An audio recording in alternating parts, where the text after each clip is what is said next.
లో BRS party MLC అభ్యర్థి ఏనుగుల రాకేష్ రెడ్డి ఈ సందర్భంగా మాట్లాడుతూ ఎమ్మెల్సీ వేతనాన్ని మొత్తం విద్యార్థి నిరుద్యోగ సంక్షేమ నిధిగా ఏర్పాటు చేస్తానని, ఎమ్మెల్సీగా కొనసాగుతున్న రోజులు వేతనం తీసుకోకుండా పనిచేస్తానని ఆయన తెలిపారు.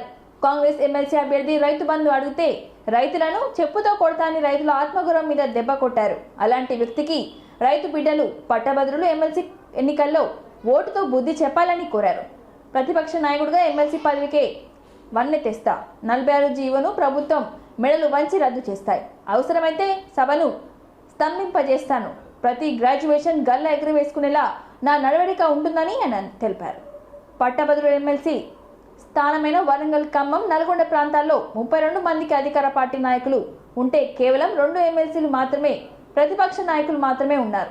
వరంగల్ జర్నలిస్టులు నన్ను ఇక్కడి దాకా తీసుకొచ్చారు, రాష్ట్ర స్థాయి నాయకుడిగా నిలబెట్టారు. మీ సహకారం ఉంటే మండలిలో మీ ప్రతినిధిగా మీ గౌరవాన్ని కాపాడుతానని, ఈ ఎమ్మెల్సీ గెలుపు కేసీఆర్కి బహుమతిగా ఇస్తానని ఆయన తెలిపారు.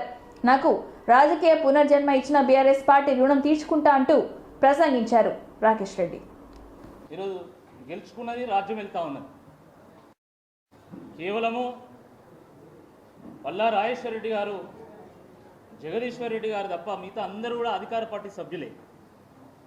ఎప్పుడు కూడా ప్రతిపక్షం బలంగా ఉండాలి. ప్రజాస్వామ్యంలో ప్రజాస్వామ్యం పరిడవిల్లాలంటే ప్రజల పక్షమై గొంతెత్తేటువంటి నాయకత్వానికి కూడా బలం చేకూర్చాల్సినటువంటి అవసరం ఉంది.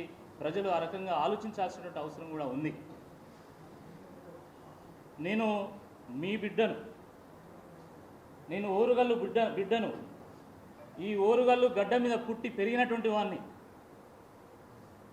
నేను ఒక చిన్న రైతు కుటుంబంలో పుట్టినటువంటి వాడిని. ఎంతో కష్టపడి చదువుకొని బిట్స్ పిలానీలో సీటు సంపాదించుకొని అక్కడ నేను చదువుకొని గోల్డ్ మెడల్ సాధించడం జరిగింది.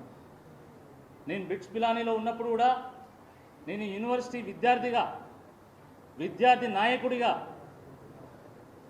10,000 మందితో కూడుకున్నటువంటి యూనియన్కి నేను 2 పర్యాయాల పాటు ప్రధాన కార్యదర్శిగా ఎన్నుకోబడ్డాను.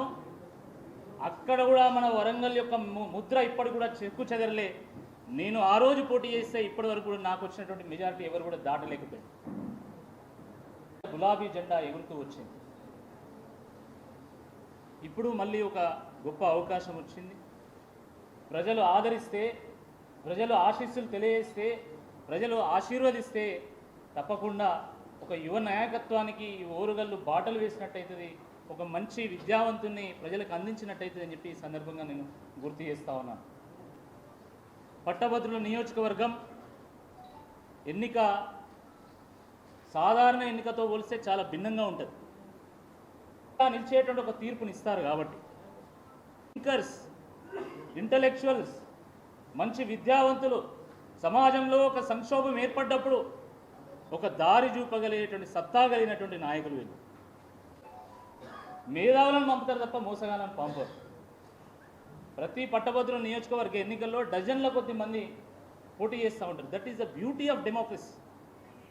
ఆదర్శంగా నిలిచేటువంటి వారిని తప్పకుండా ఎన్నుకుంటూ వస్తున్నారు.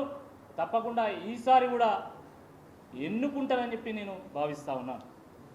పుట్టిన గడ్డ రుణం తీర్చుకోవాలనేటువంటి ఉద్దేశంతో నేను నేరుగా వరంగల్కి వచ్చి నేను భారతీయ జనతా పార్టీలో చేరడం జరిగింది. భారతీయ జనతా పార్టీలో 11 ఏళ్ళు నేను ప్రయాణం చేసిన, నా ప్రస్థానం అంతా తెలుసు. భారతీయ జనతా పార్టీలో ప్రజా గొంతుకై పోరాటం చేసిన, అనేక సమస్యల మీద స్పందించాను. నేను ఈ కులం, ఆ మతం, ఈ వర్గం నిలబడుతూ నేను బీజేపీ రాష్ట్ర అధికార ప్రతినిధిగా నేను పనిచేశాను. వరంగల్